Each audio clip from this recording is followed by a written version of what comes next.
pretensão de ser uma aula de escatologia. É só para responder os comentários, tá? Ou seja, não tem a pretensão de ser uma aula escatológica, até porque o meu intuito é fazer um vídeo mais curto. Eu não sei quanto tempo vai demorar esse vídeo, mas é fazer um vídeo mais sucinto.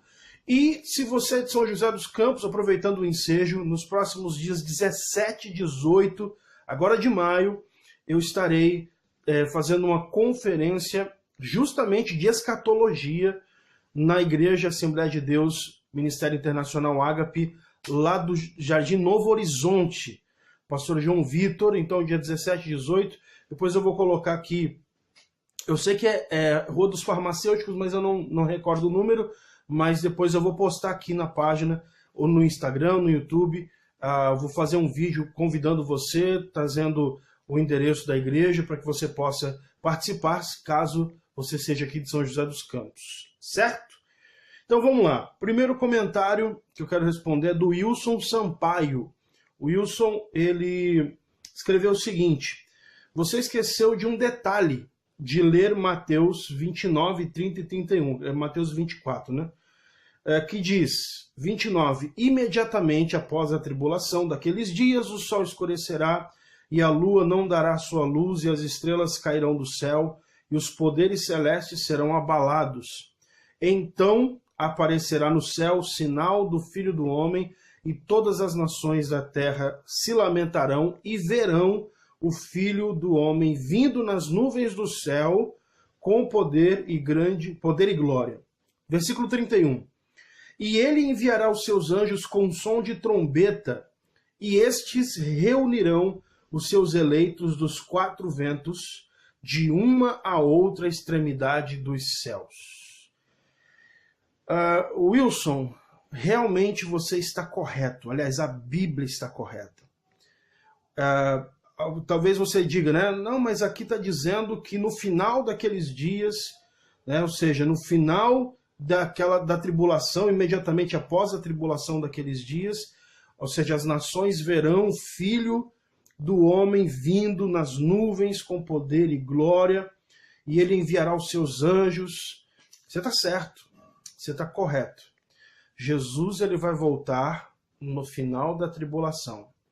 O detalhe aqui desse texto é o seguinte: e ele enviará os seus anjos, com som de trombeta, e estes reunirão os seus eleitos dos quatro ventos, de uma a outra extremidade dos céus. Ou seja, os eleitos serão reunidos dos céus, dos quatro ventos dos céus, das extremidades dos céus. Ou seja, a igreja aqui estará vindo com Cristo no final da tribulação. O que eu quero explicar para você é o seguinte: nós entendemos pela palavra de Deus que a segunda vinda de Jesus, ela se dará em duas fases. Em duas fases. Então, a primeira fase é chamada de arrebatamento.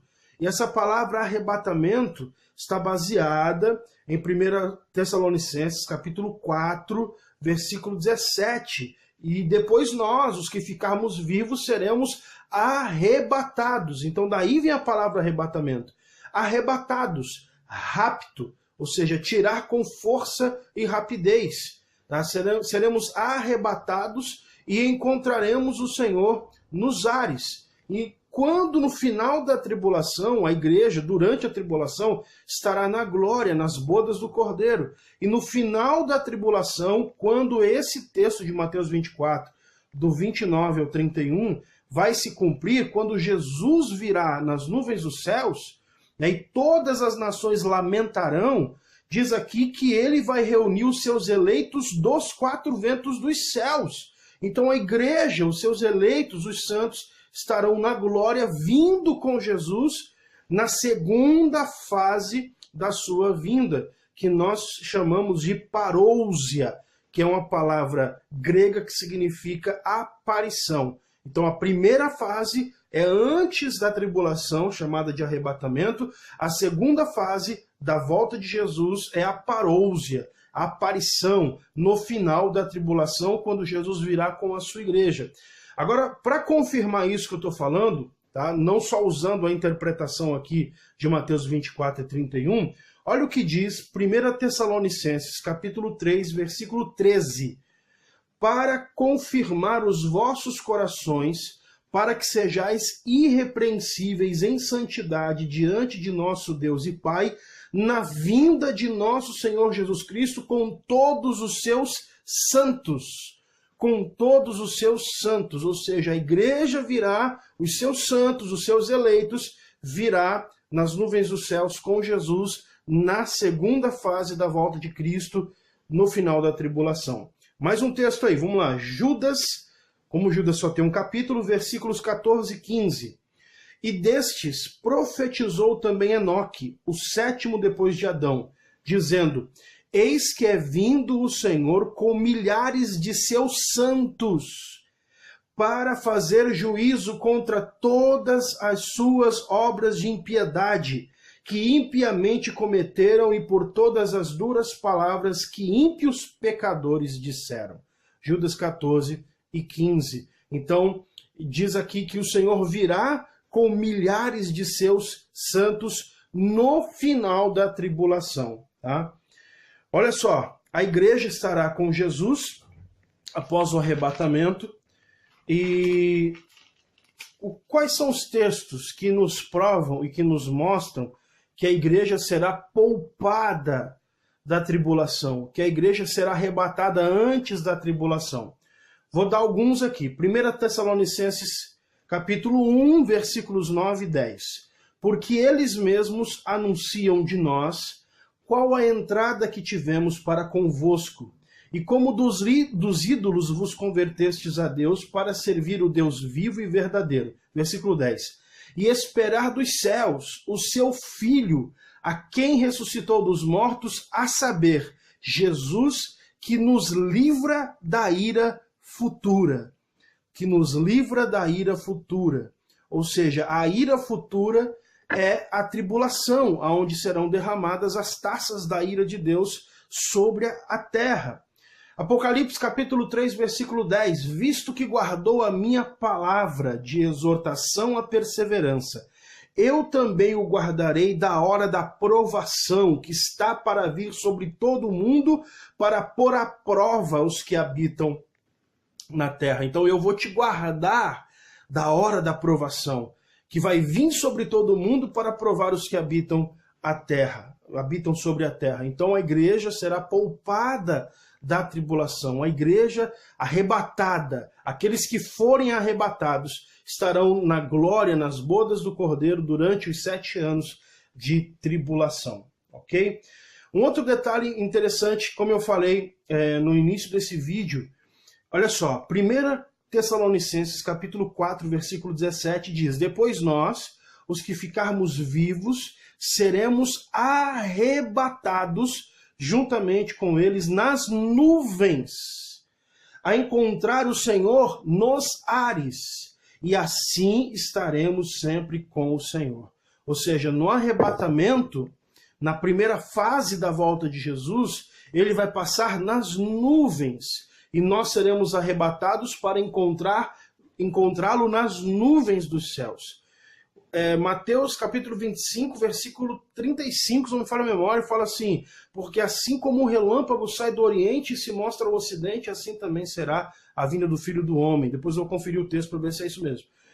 Mas, ou seja, como um relâmpago sai do Oriente e se mostra ao Ocidente, ou seja, de forma rápida, ou seja, como um relâmpago, 7 milésimos de segundo, ele passa nas nuvens dos céus, certo? Agora, olha só o que diz Zacarias, capítulo 14, versículo 4. Naquele dia, os seus pés estarão sobre o Monte das Oliveiras, a leste de Jerusalém, e o monte se dividirá no meio, de leste a oeste, por um grande vale. Ou seja, Zacarias já diz que na volta do Senhor, ele pisará os seus pés sobre o Monte das Oliveiras. Aí eu te pergunto, afinal de contas, Jesus vai passar nas nuvens ou ele vai pisar sobre o Monte das Oliveiras? A resposta é: no arrebatamento ele passará nas nuvens. Na parousia, na sua aparição, no final da tribulação, na segunda fase da sua vinda, quando ele vier com a igreja, com seus eleitos, com seus santos, então ele vai descer sobre o Monte das Oliveiras, o monte vai se fender no meio e vai aparecer um grande vale, conhecido como Vale do Megido, e vai ali acontecer a Batalha do Armagedon. Mas, como eu falei, esse vídeo não é para se tornar uma aula de escatologia, apenas para responder os comentários. Eu quero responder o último comentário do Isaías Uchoa. Ele disse o seguinte, na verdade ele postou um versículo bíblico que está em 2 Tessalonicenses, capítulo 2, versículo 3, que diz: ninguém de maneira alguma vos engane, porque não será assim sem que antes venha apostasia e se manifeste o homem do pecado, filho da perdição. Na verdade, esse texto é muito usado pelos pós-tribulacionistas para dizer que a igreja vai conhecer o anticristo.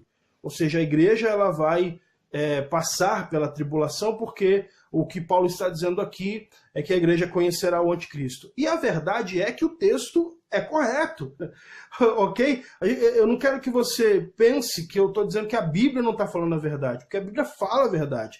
Só que a igreja vai conhecer o anticristo, mas não como o anticristo.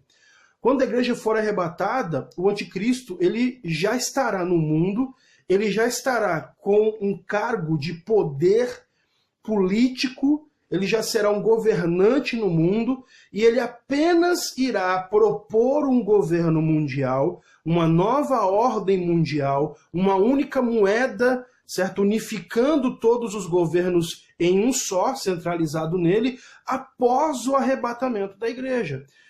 Bom, isso significa que nós já conheceríamos o anticristo, mas não saberíamos quem ele é. Ou seja, ele apenas iria se manifestar como um líder político mundial, propondo um único governo, uma única moeda, uma só religião após o arrebatamento da igreja. Mas a igreja vai conhecer o anticristo, mas não como o anticristo, não como líder político mundial, certo?